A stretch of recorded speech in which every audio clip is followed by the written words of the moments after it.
Hello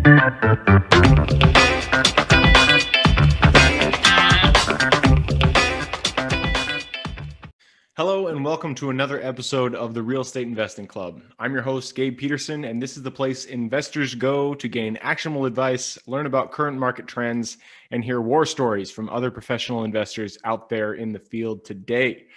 Before we get started, I have two quick housekeeping items for you.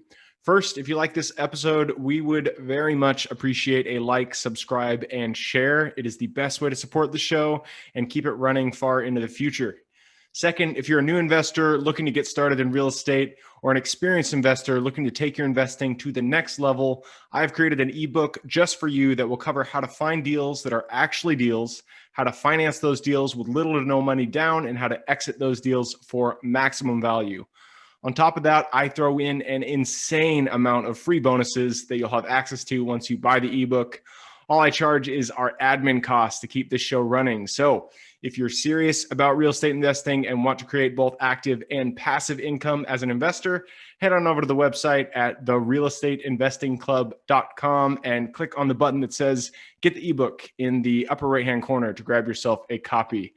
With that said, let's dive right in. Today we have a very special guest with us, ready to drop some investor knowledge on you. So buckle up, grab your pen and paper, and enjoy the ride. All right. Welcome back to another episode of the Real Estate Investing Club. Today we have Daniel Weisfield with us.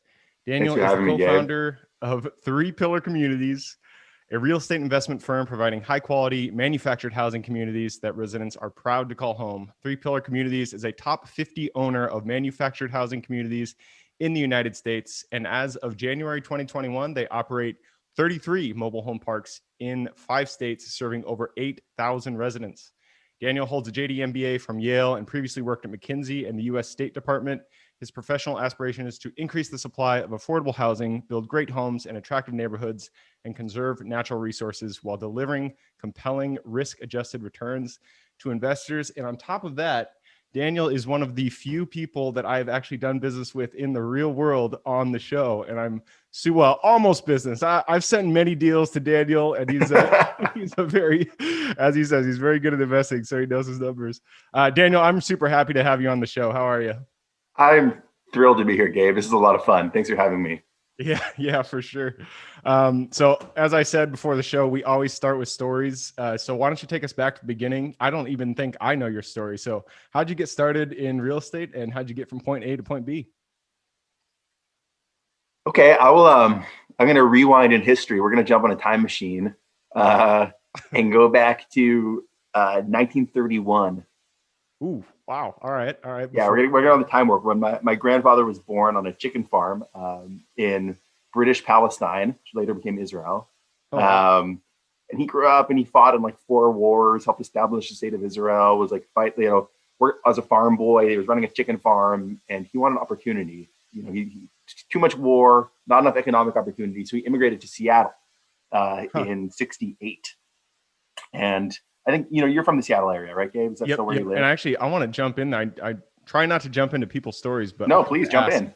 Why Seattle? All of the U.S., why did he choose? So his sister, my great aunt, Dita, worked as a flight attendant in Israel, and she fell in love with an American guy, Frank, who worked at Boeing in Seattle. So she came to Seattle first, and they helped, like many immigrant stories, to kind of help the family kind of make their way. Yep. Awesome. Yeah. All right. So my grandfather showed up in Seattle with, the story is a suitcase and $100 in my pocket, and my mom and my aunt, he had 2 little girls, and my grandmother, and they first rented a house in Ballard, and he needed to make a living, so he started buying wrecked cars at the junkyard and fixing them up and selling them. And the reason I'm telling this whole story is eventually saved up enough money to rent a garage, and then he bought a garage, and then he bought a mobile home park around 1980. Oh, wow. And was a really hands-on operator. I used to help him in the summer, mow the lawn, paint the fence, take out the trash, do that kind of stuff. He saved more money and he bought another one. And so slowly my family, in a really entrepreneurial mom and pop kind of way, built a small portfolio of mobile home parks in the Northwest. Oh, wow. So I had some family background in that space. And then it's not what I thought I wanted to do when I grew up. Right. As a kid, I wasn't dreaming of being a trailer park investor. I had other aspirations. I wanted to change the world. what I thought. So I worked as a U.S. diplomat doing foreign policy. I got a law degree. I got an MBA. I worked in the corporate world. I had a chance to do a lot of things. And I realized about 4 years ago that actually mobile home parks is a really good business in a really good way to change the world. You can actually change people's lives in a really positive way by providing good housing. And it's like a recession-proof business and economically a really good business to be in. So in 2017, I took all my prior life experience and my family's track record in the space, and I started 3 Pillar Communities with my business partner. Wow, man, that is an awesome story. Mostly, I mean, the way that your parents' story is very quintessential American, coming over to America, putting roots down, flipping cars to begin with. That had to have been a hard business to go into, and then eventually ending up in mobile home parks. That's pretty cool. We're like the most patriotic people ever. We love America. I mean, it's certainly got its problems, right? The democratic experiment is not complete. We still need to keep fighting for equality and freedom and equal opportunity. But man, you can't beat this country in terms of opportunity and the ability to come here with nothing and really, build serious wealth and make an impact just through entrepreneurship. I don't know any other place where it's so possible. Yep. No, I couldn't agree with you more. Although I haven't lived anywhere else, so I can't really have that strong an opinion. But hey, I'm glad to be here, and I'm glad that we're here talking about mobile home parks. So you've mentioned 2 reasons why you really liked mobile home parks, and both of us actually are that is our niche. That's what we invest in. So I feel like we can really dig out some gems for people listening and watching. So go into why you like the asset class of mobile home parks itself. What about mobile home parks are really brought you into the space? I think probably 3 or 4 factors. Number one, there is massive demand for affordable housing in this country, and that is only growing. If you look at kind of the wealth disparity in this country, so massive demand for affordable housing and not enough supply, right? So that's like kind of the most basic thing we look for in a business: lots of demand, not enough supply, and that's what we see in mobile home parks.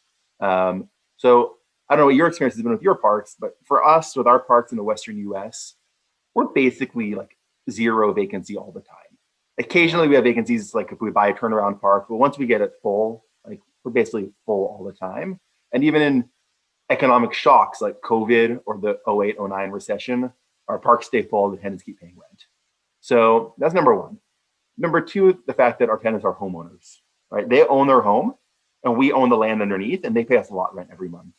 And I love that because number one, it's really good for our tenants, right? They have an ownership mindset. They actually get to own an asset and build wealth and kind of, customize their homes. It's really good for the tenants. And for us as landlords, it means we have very sticky, stable tenants who are bought in, they have skin in the game, they keep paying rent. So that's kind of the second reason, is the home ownership piece. And the third piece is around operational intensity. We do a lot of work to buy our parks, improve our parks, clean up common areas, bring in new homes. So it is not a passive business, but I really like that the tenants own their own homes. So if a light bulb goes out or a toilet gets clogged, they're not calling us to go fix it, right? That is everything inside the 4 walls of the home is the tenant's responsibility, and that's something I really like. Cool. Yep. No, I mean that's what I liked about it too. So you said supply demand. I mean, the supply demand curve is kind of in our favor when it comes to mobile home park owners, because there just isn't enough affordable housing out there, which I think is absolutely true. And then the homeowner, they own their actual home, so there's a little bit more buy-in from their end versus a multifamily where they don't own it, so they don't really cherish it as much as a mobile home park owner or mobile home park tenant. And then you said the operational intensity, which, I mean, it's that's time value headache is the way that a lot of people say to look at investments, and the headache is a lot less once you really stabilize mobile home parks. So I like that. So let's get. How about you, Gabe? You're a mobile home park investor. What did I miss? What are the other reasons you love the asset class? I mean, if I'm thinking about it, well, you hit most of it.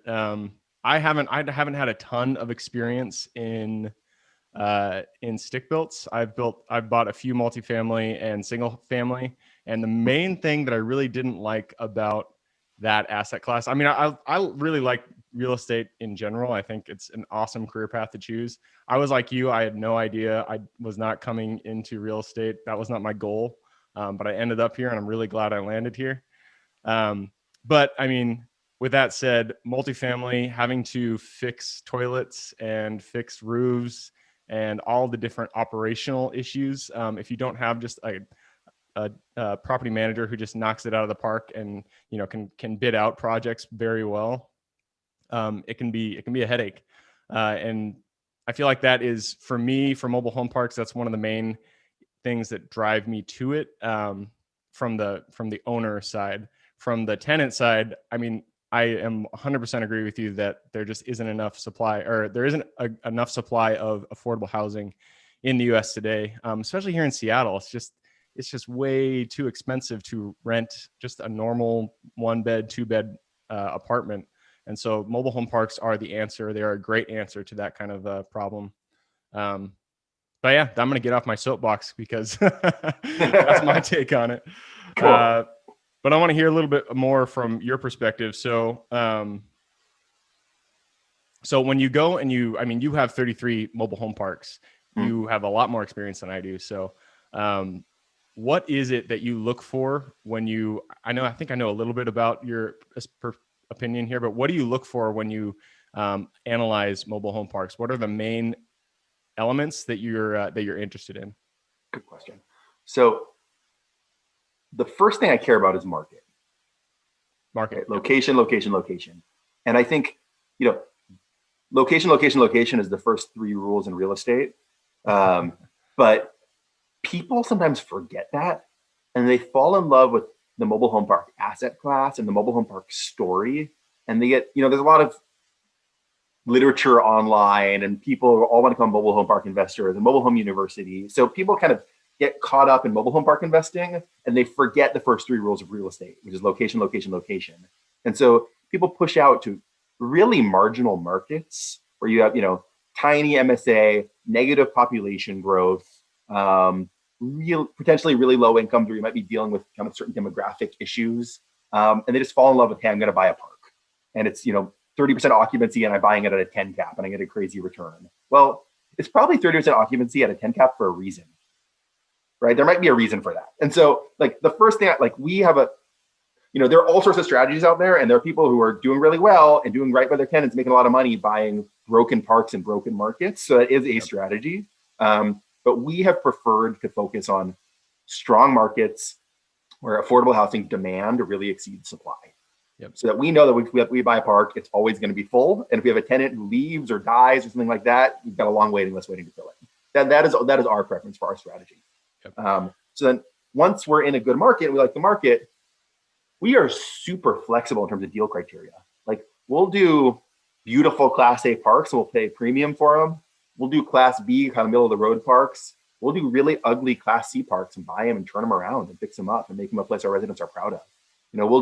We love city water, city sewer, but we'll do private utilities like well and septic. So we're pretty kind of, once we're comfortable with the market, we try and analyze deal by deal what makes sense from a risk return perspective. Yep. No, that makes complete sense. And I really, I kind of associated with what you said earlier. It is, especially when you get into a new asset class and you're learning it and you're trying to, you're getting new leads come in, and you really just want to close one. Like you're doing it, but you're not seeing any results yet. You just want something to close. And so it's really easy to go back on your criteria and buy something that's under an MSA that's 100,000 or more. And I'm with you. I think that can spell disaster if your business model does not take into account that type of MSA. If you're just wanting to buy something and you buy, say, a 6 or an 8 cap in the middle of nowhere here in Washington State, that can kind of take you down. So I connected with what you said there. But it is easy. It's easy to fall in love with this asset class once you get things moving. Yeah. And it's really competitive, I've found, to get, parks under contract. Absolutely. Daniel knows me and my partners, we have quite a system built out to bring parks in. But I'm curious, Daniel, you've seen a few of our wholesale deals. How else do you find deals? Do you have a marketing strategy behind that, or is it mostly through relationships? So first of all, I take my hat off to you and your partners. You guys are deal machines. I mean, you Thank guys. you. I mean, you guys are just out there like sourcing nonstop. I mean, I kind of feel like you've got like on the factory assembly line, like a huge funnel of sourcing deals, cold calling. I don't know what you guys are doing, but every time I talk to you, you've sourced like 5 more off-market mobile home parks. So whatever you're doing right. Thank you. And it's a whole lot more than what I'm doing. I'd say, I'd say maybe you're at a. I mean, I don't know, but I think you and your partners at a point where you decide to get into the asset class. You started, kick off the business, and so your first push was outbound marketing to try and source off-market deals. Yep. Whereas at this point, our business is a little more mature, right? I have 33 parks in 5 states. I have 50 employees, 8,000 residents. So I don't have time in the day to do outbound calls, right? Maybe I could hire an analyst to do that, but at this point, we're so busy running a company that we're pretty reliant on relationships to bring us deals, whether that's brokers, whether it's wholesalers, whether it's fellow owners. So I am mostly waiting for inbound deal flow. And I'd say luckily we're at a point where we've established a great reputation in the market. People know we're deal closers. We show up, we're going to close a deal. We're not going to retrade. And once we buy it, we operate it really well. And we're well capitalized. So we've gotten that reputation out there. And so thankfully we have enough inbound deal flow to keep us more than busy. Yep. That is an enviable position to be in. So I love it. We clawed it out. We had to the first year or two in the business, it was like begging brokers to show us deals, trying to talk a big game and say we're really qualified to close it, even though we weren't. We didn't know what the heck we were talking about. The first year or two was really a struggle to prove our credibility. And thankfully we've climbed that curve. I think we've gotten to a point where we're seen as credible and we're getting those inbound deals. Yep. No, I love it. I mean, yeah, starting a business, any business, I don't want to say real estate is the only one, but just starting a business, it's going uphill for the first while. Once you get that momentum, then it's nice, but you really got to slug it out in the beginning. Yeah. I mean, you've mentioned, you guys are already, operations is really what you're mastering right now. That's kind of where your focus and your energy is, getting your business to work just perfectly, work without any hiccups. So kind of take us into the operations of how you run your parks. What's the first thing you do when you take on a new park? So let me tell you my kind of philosophy on this, and I'll tell you the first thing we do. So our whole business strategy is to acquire parks in order to hold them forever. Yeah. Right. We're not flippers. We don't have a 5-year fund or a 10-year fund life. All of our investors know that they're entrusting their money with Daniel and my partner Yoel, so we can go buy parks and hold them for 50 years, right? And harvest cash flow forever and pass them on to our kids. That's the plan. So for us, operations is super important, right? Like we want to manage these parks like long-term owners, and that is good for our residents because we invest back into the communities, and we think economically in the long term will be good for us. And so my philosophy is, how do I build like a great enduring company, right? We're not just collecting assets, right?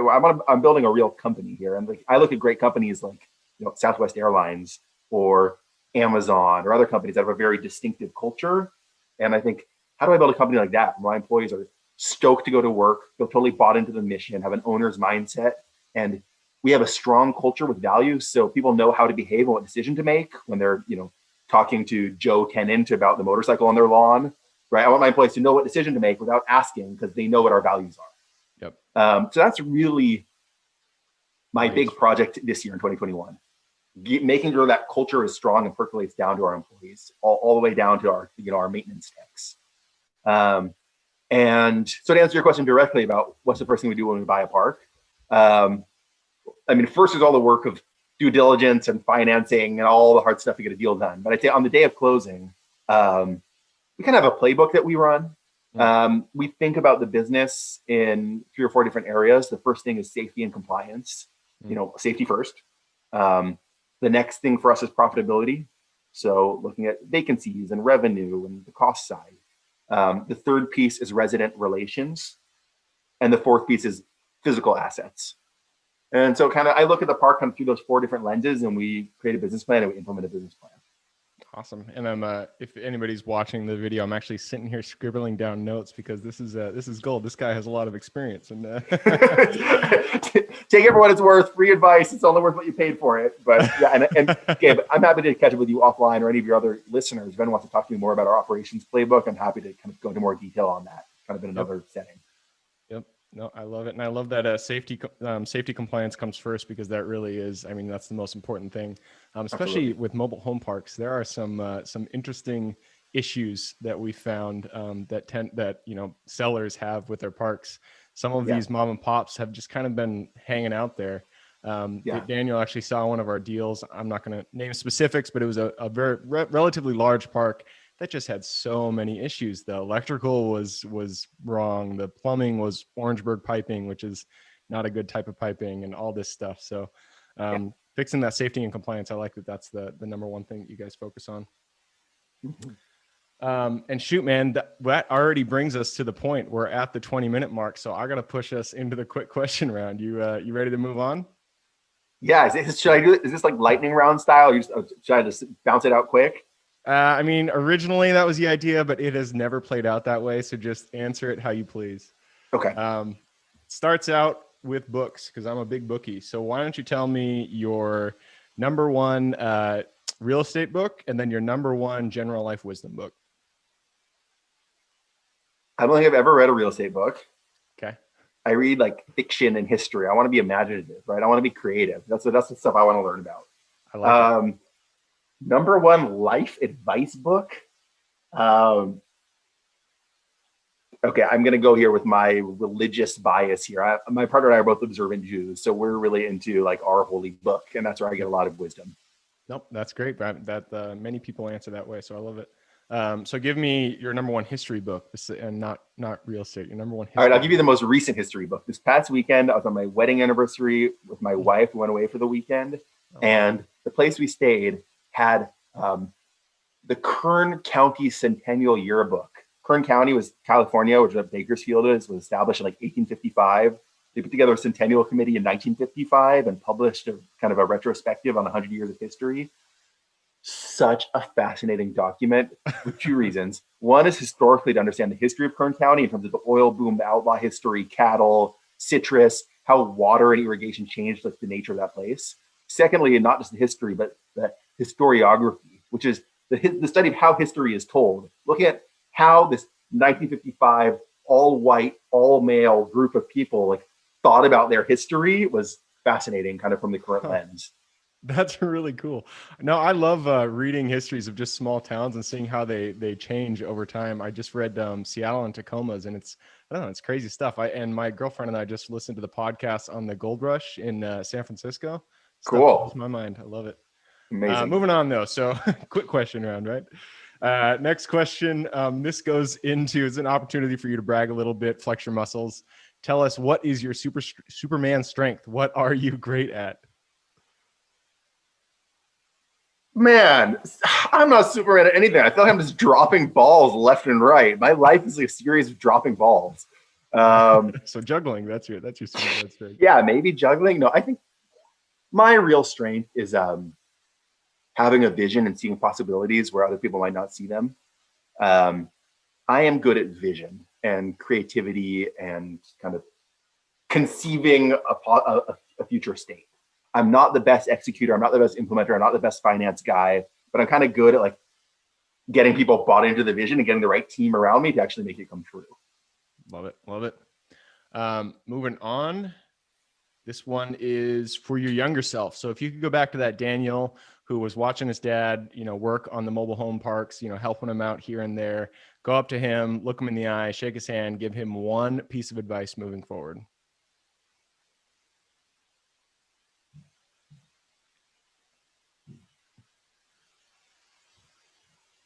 Play to your strengths.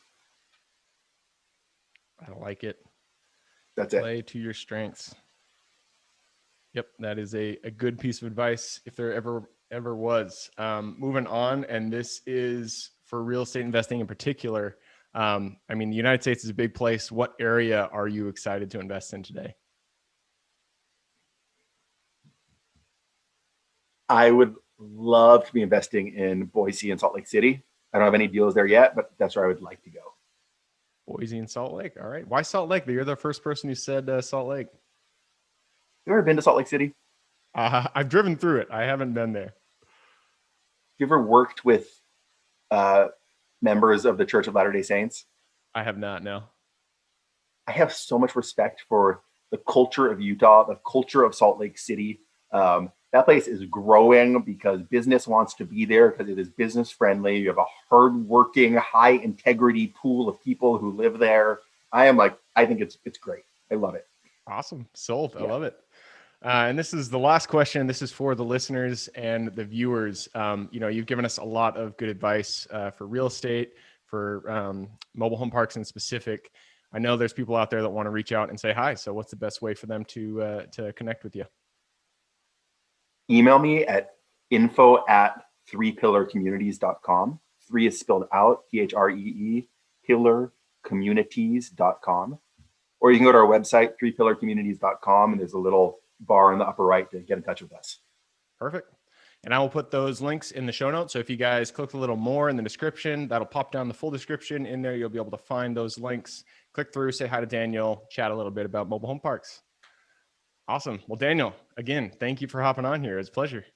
This was a ton of fun, Gabe. Thank you. Appreciate it. For everybody who's here with us today, thank you guys for showing up. You are the reason that we do this. So we appreciate having you here. As always, if you have any questions, reach out to us at therealestateinvestingclub.com. Other than that, I hope you guys have an absolutely fantastic week. Keep rocking real estate. And I look forward to seeing you on the next episode. Thank you for joining us for another episode of the Real Estate Investing Club. I hope you guys enjoyed the episode as much as I enjoyed putting it on, and we're able to pull some actionable advice that you can apply in your own investing today in the field. Before you go, we have a gift for you. If you're a new investor looking to get started or an established investor looking to take your investing to the next level, I've created an ebook just for you, available on our website. This ebook will cover how I was able to create both active and passive income in real estate with very little money to start with. In it, I will address the 3 most often cited obstacles new and veteran investors run into by showing you how to find deals that are actually deals, how to finance a deal with little to no money down, and how to exit those deals for maximum value. And if you get the ebook today, I am throwing in a bundle of bonuses, 7 of them to be exact. The first one will be the off-market lead generation blueprint, which will take you through the exact systems and processes we use to generate off-market leads like clockwork, which is the most important skill when it comes to creating wealth in real estate. The second bonus is the A to Z REI systems and vendors guide, which will allow you to peek under the hood of our business and see the exact tools, systems, and even the vendors we use to see the success that we do. And the third bonus is the top 100 best performing keywords pack, which will give you the exact keywords we use to target motivated sellers online using PPC ads.